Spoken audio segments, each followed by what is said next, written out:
اب نوٹ کر لیجئے، یہ کتابیں اگر آپ پڑھنا چاہیں تو کتاب الملاحم میں پڑھیے.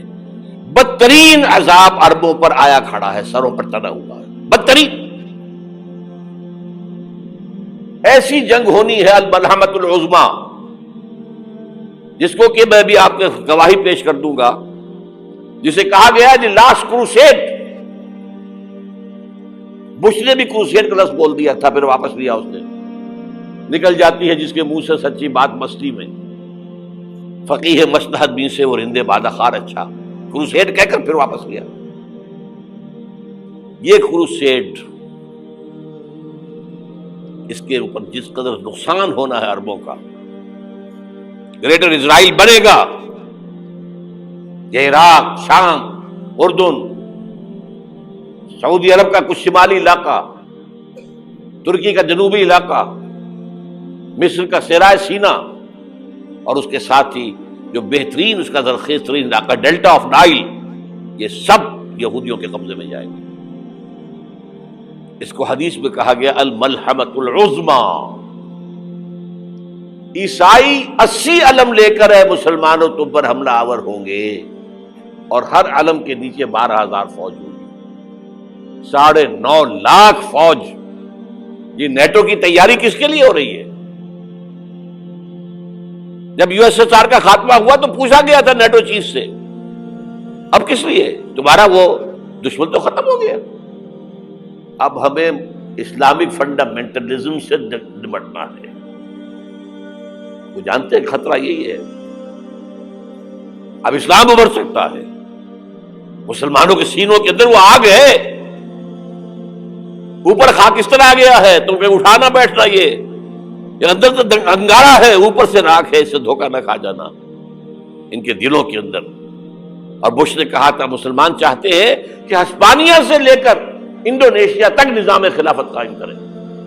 اور میں حیران ہوا تھا کہ اس کمبخت کو ہسپانیہ کا خیال کیسے آ گیا. ہمیں تو کبھی آتا ہی نہیں، اب ہم تو بھول گئے. وہ تو 500 برس پرانی بات ہے، جبکہ وہاں سے ہمیں نکال دیا گیا تھا. اگرچہ اقبال نے کہا تھا ہے ارض فلسطین پہ یہودی کا اگر حق، ہسپانیہ پر حق نہیں کیوں اہل عرب کا. ہسپانیہ میں تو 800 سال حکومت کی مسلمانوں نے، اور ابھی 500 برس ہی گزرے ہیں نا. یہودی تو ارض مقدس سے 2000 سال نکالے گئے. انہیں لا کے آباد کیا گیا، عربوں کے سینے میں خنجر بھونک دیا گیا. وہ چھوٹا سا ملک جو چاہتا کرتا، کوئی پوچھنے والا نہیں. امریکہ جیسے اپنے بیٹے کی حفاظت کرے ویسے کرتا اس کی. اور حضور نے فرمایا ہے وہ جنگ جب ہوگی تو ایک باپ کے اگر 100 بیٹے ہوں گے تو 99 ختم ہو جائیں گے، ایک بچے گا. یہ حدیث ہے، حدیث ہے صحیح. اور آپ نے فرمایا ویل للعرب من شر قد اقترب. عربوں کے لیے ہلاکت ہے، عربوں کے لیے بربادی ہے اس شر سے جو قریب آ چکی ہے. اور آج جس طرح انہوں نے ان کی تہذیب کو اختیار کر لیا ہے، دبئی جا کر دیکھیے، بدترین مغربی معاشرہ جو ہے وہ دبئی کے اندر ہم نے قائم کر کے دکھا دیا. اب سعودی عرب اس راستے پر بڑھ رہا ہے. اور اس کے بعد نمبر 2 پر جو ہے ہم پاکستانی ہیں. لیکن میں اس کے وہ پہلی بات جو کہہ رہا ہوں وہ تو یقینی ہے، اس میں تو احادیث صحیحہ موجود ہے. اگرچہ اس کے بعد پانسا پلٹے گا، پھر حضرت مہدی کا ظہور ہوگا، حضرت عیسیٰ کا نزول ہوگا، اور وہ گریٹر اسرائیل گریٹر گریو یارڈ بنے گا یہودیوں کا. ایک ایک یہودی قتل ہوگا اور دفن ہوگا. یہ بات میں ہونا ہے، میں پہلی بات پر فرض کر رہا ہوں. وہ پانسا پلٹے گا جب پلٹے گا. ابھی جو سامنے ہے وہ کیا ہے؟ جس ملحمۃ العظمیٰ کہا حضور نے، جسے آرمگیڈون کہتے ہیں عیسائی. آرمگیڈون کی اگر کہیں جا کر آپ دیکھیں گے، آپ ڈکشنری میں مانی تو کیا لکھا ہے؟ A very big war which will be fought between the forces of evil and good before the end of this world. اس دنیا کے خاتمے سے پہلے خیر اور شر کی قوتوں کے درمیان بہت بڑی جنگ ہوگی. ارمجدون اسے کہتے ہیں عربی میں، اور آرمگیڈون اسے کہتے ہیں انگریزی کے اندر. اور یہ بائبل کی آخری کتاب کے اندر ہے، جو اس میں کہ مکاشفات یوحنا، ریولیشنز آف سینٹ جان. یہ تو میں کہہ رہا ہوں یقین کے ساتھ، اور زیادہ دور نہیں ہے، آیا چاہتا ہوں. اس لیے کہ یہودیوں کا اور عیسائی جو کنزرویٹوز ہیں، نیو کنزرویٹوز، ان کا 5 نکاتی ایجنڈا ہے متفق علیہ، جس کے تحت کہ یہ جنگ صلیبی شروع کی گئی ہے. تو سن لیجئے آپ. آرمیگیڈون نمبر 1، گریٹر اسرائیل قائم ہو جانا اس کے نتیجے میں نمبر 2، مسجد اقصی اور قبۃ الصخرہ کو گرانا نمبر 3،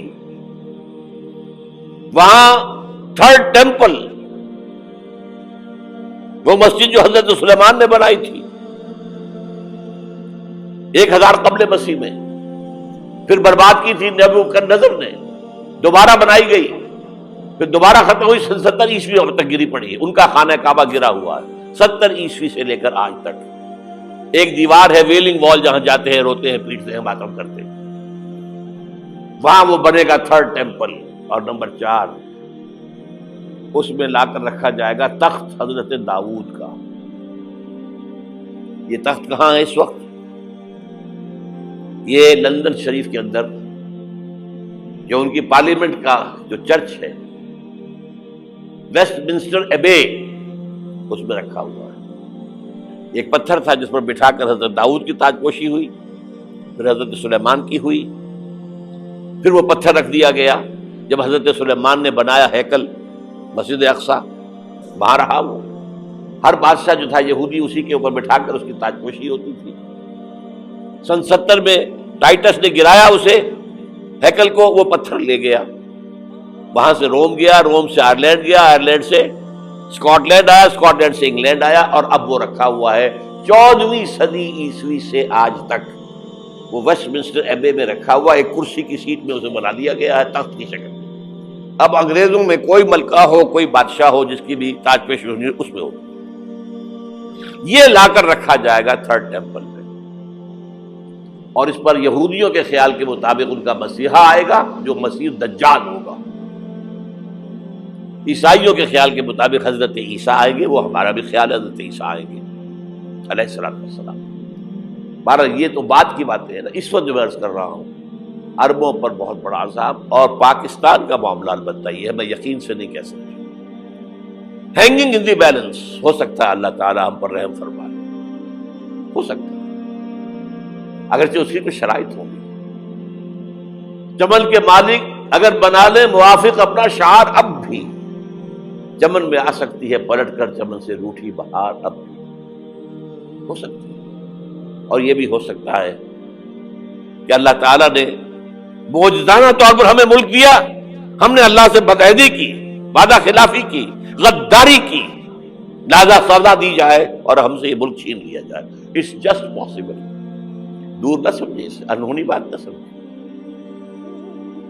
جو گھیراؤ ہو رہا ہے آپ کے مغرب میں نیٹو فورسز اور مشرق میں بھارتی فورسز گدھوں کی طرح بیٹھے ہوئے انتظار کر رہے ہیں پاکستان اور ڈسٹیبلائز ہو جائے، یہاں اور بدامنی ہو جائے. اب لاہور میں پھر آج دھماکے ہو گئے ہیں. 2 دن پہلے کا دھماکہ میں سہ کے آیا ہوا ہوں، آپ کے سامنے بیٹھا ہوں. وہ جانیں بچی ہیں جو ہماری اکیڈمی کا حشر ہوا، وہ تو میں آپ کو نہیں بتا سکتا. یہ سارا کیوں ہو رہا ہے؟ تاکہ یہاں بدامنی ہو جائے اور ہمیں جواز مل جائے. مغرب سے نیٹو فورسز داخل ہو جائیں، مشرق سے بھارتی فورسز آ جائیں، اور ہمارے ایٹمی دانت توڑ کر اور پھر ہمیں بھارت کے سامنے ڈال دیا جائے. نو ڈو ایز یو لائک. یہ ان کا نقشہ ہے. ہوگا کیا وہ اللہ جانتا ہے، ہوگا وہ جو اللہ چاہے. لیکن اللہ کا چاہنا جو ہے وہ کس پر منحصر ہے؟ یہاں انقلاب برپا کرو، یہاں اسلام لاؤ. اگر دھندوں میں لگے رہو گے تو وہ خود بخود نہیں آ جائے گا انقلاب. صحابہ نے جانیں دی تھی، کتنی تکلیفیں اٹھائی تھی. 12 برس تک مکی دور کے اندر با نشہ درویشی در ساز و دمادم زن، جو پختہ شبی خدرہ بر سلطنت جم سن. یوم طائف یاد ہے جو حضرت عائشہ فرماتی ہے کہ میں نے پوچھا تھا حضور سے کہ یوم احد سے زیادہ سختی بھی آپ پر کبھی آئی؟ یوم احد پر کیا ہوا تھا؟ تلوار کا وار پڑا تھا آپ کے چہرہ مبارک، یہ جو رخسار کی ہڈی ہے اس کے اندر وار گیا ہے، اوپر خود کی 2 کڑیاں تھیں وہ اس میں گھس گئیں، 2 دندان مبارک شہید ہوئے۔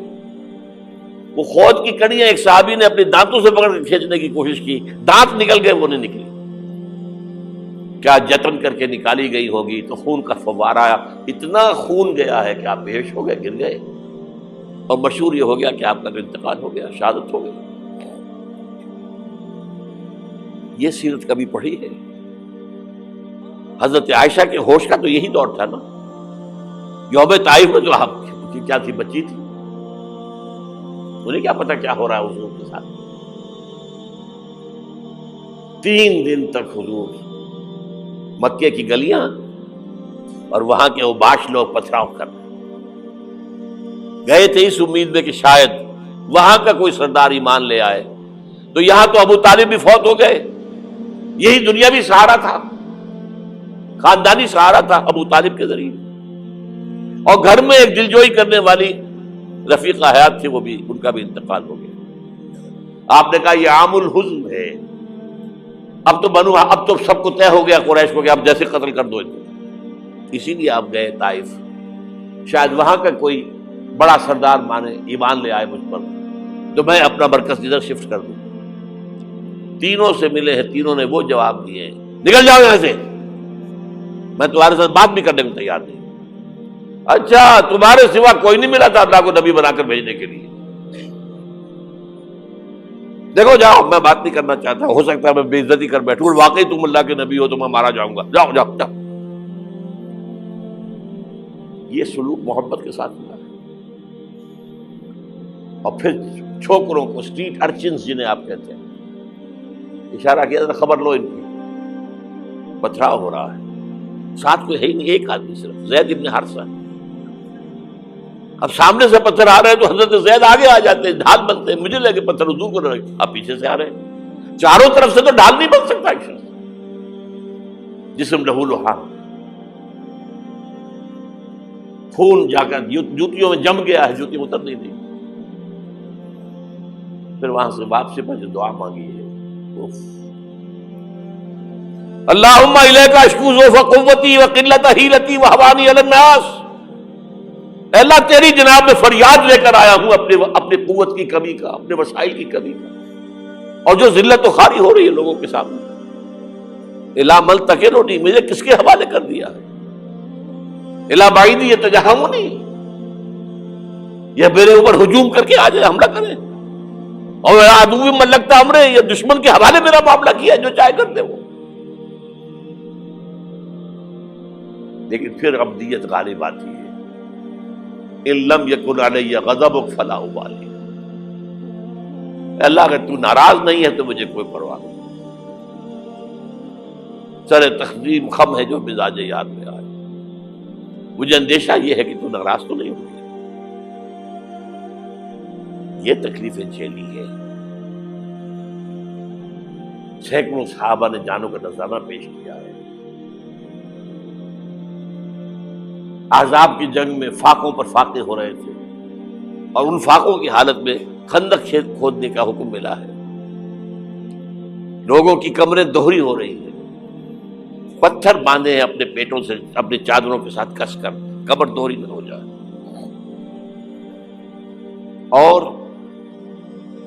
جب صحابہ کدالیں چلا رہے ہیں تو کیا کہہ رہے ہیں، نحن الذین بایعوا محمدا علی الجہاد ما بقینا ابدا، اللہم لا عیش الا عیش الاخرہ۔ صحابہ کہتے تھے ہم وہ لوگ ہیں جنہوں نے محمد سے بیعت کی ہے کہ جہاد کرتے رہیں گے جب تک جان میں جان نکل جائے تو بات، اور جان ہے، چاہے ابھی بھوک سے کمر دوڑی ہوئی جا رہی، جان تو ہے۔ اور ایک دفعہ کہتے تھے اللہم لا عیش الا عیش الاخرہ، اللہ عیش، زندگی تو آخرت کی زندگی ہے۔ اور حضور فرماتے تھے، حضور کے بیٹھے ہوئے نہیں تھے گاؤں تکیہ لگا کر، پتھر اٹھا کر خندق میں سے لے جا کر باہر پھینک رہے تھے، جب صحابہ کہتے ہیں اللہم لا عیش الا عیش الآخرہ، حضور فرما رہے ہیں فاغفر الانصار والمہاجرہ، اے اللہ ان انصار اور مہاجرین کی مغفرت فرما دو۔ پھر حضور کی خدمت میں کچھ لوگ آئے، حضور اب یہ فاقہ ناقابل برداشت ہو گیا، دیکھیے ہم نے یہ پتھر باندھے ہوئے اپنے پیٹ کے ساتھ۔ حضور نے کرتا اٹھا کر دکھایا، وہاں 2 پتھر باندھے ہوئے۔ یہ ہے سیرت النبی۔ آپ کس چیز کو سیرت النبی سمجھتے ہیں؟